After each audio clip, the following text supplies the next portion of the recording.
کہ ہر سال یہ ریپیٹ کی جاتی ہیں اور اب محفوظ رہیں گی. اگلا سال پھر آئے گا, پھر آپ یہ چیزیں سن لینا. یہ اسپرے کا کام کریں گی, جب جب کہیں سے کاکروچ آئے تو اسپرے مار دینا. نوجوانوں کے لیے خاص طور پر اپنے عقیدے کی حفاظت کرو, اپنے عقیدے کی حفاظت کرو. جان ہے عشق مصطفیٰ روز فزوں کرے خدا, جس کو ہو درد کا مزہ ناز دوا اٹھائے کیوں. آج میں یہ بات عرض کرنا چاہوں گا جو قرآن کی آیت میں نے تلاوت کی. اللہ فرماتا اللہ و رسولہ احق ان یرضوا, اللہ اور اس کا رسول ہی زیادہ حقدار ہیں کہ ان کو راضی کیا جائے. بس اللہ اور اس کے رسول ہی زیادہ حقدار ہیں کہ ان کو راضی کیا جائے. تم کس کو راضی کرنے میں لگ گئے. دنیا کبھی راضی نہیں ہوگی. جس کے لیے تم نے داڑیاں چھلائی, جس کے لیے تم نے اپنے حلیے بدل دیے, جس کے لیے تم نے اپنے اخلاق بدل دیے, وہ دنیا تم سے راضی ہی نہیں ہوئی. تم مہنگے مہنگے کپڑے ڈیزائن کے فیشن کے پہن کر کے سوچنے لگے دنیا کو دکھاؤں گا. دنیا پھر بھی تم پر انگلی اٹھاتی رہی, تانے مارتی رہی, لیکن میرے عزیزو یہ کبھی راضی نہیں ہوئی, کبھی نہیں. جن دوستوں کو راضی کرنے کے لیے تم نے اپنے ماں باپ کو ترک کیا تھا, رات رات بھر جو تمہاری ماں انتظار کرتی ان کو چھوڑ کر 2 ٹکے کے نوجوانوں کی دوستی پر تم رات گزار لیتے ہو, اور آوارگی پر لے جانے والا ہر عیاش نوجوان سن لے یہ بات, یہ جس نوجوان کے لیے تو نے اپنے پیسے پانی کی طرح بہائے تھے اور اس کو خوش رکھنے کے لیے اپنوں کو تک چھوڑ دیا تھا, کل یہ تیرے ساتھ کیا کرنے والا ہے. ادھر سانسوں کی مالا رک گئی, ٹوٹ گئی, تو قبر میں دفن کرنے کے بعد آدھا گھنٹہ بھی تمہاری قبر پر کھڑا ہونا اسے پسند نہیں ہے. رخصت ہو گیا, مٹی بھر بھر کر کے مٹی ڈالا اور چلا گیا. یہی ہے وہ دنیا. اسی لیے قرآن یہ کہتا ہے اس دنیا میں اگر سب سے زیادہ حقدار کوئی ہے جس کو راضی کیا جائے وہ اللہ اور اس کے رسول ہے. اور دنیا اس کو راضی کرنے کے لیے بہت پاپڑ بیلنے پڑتے ہیں. کتنی مرتبہ اگر کسی کے ساتھ کچھ ہو گیا, تمہاری تکرار ہو گئی, دیکھو اس کو منانے کے لیے کتنا وقت لگتا ہے, کتنا وقت لگے گا. لیکن رب تبارک و تعالیٰ کا دستور اور میرے محبوب اکرم صلی اللہ علیہ وسلم کا دستور کیا ہے. یہاں بندہ ایک بار آتا ہے, ایک سجدہ کرے, اللہ اسے معاف فرمائے, وہ ایک سجدے میں راضی ہو جائے.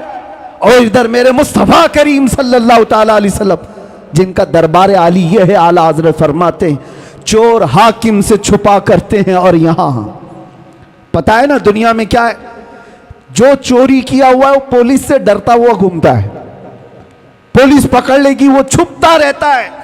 لیکن یا رسول اللہ تمہارا دربار ہی الگ ہے, چور حاکم سے چھپا کرتے ہیں, اور یہاں تیرے دامن میں چھپے چور انوکھا تیرا, کر کے تمہارے گناہ مانگے تمہاری پناہ, اور تم کہو دامن میں آ, تم پہ کروڑوں درود. یہ بارگاہ مصطفیٰ کریم صلی اللہ علیہ وسلم کا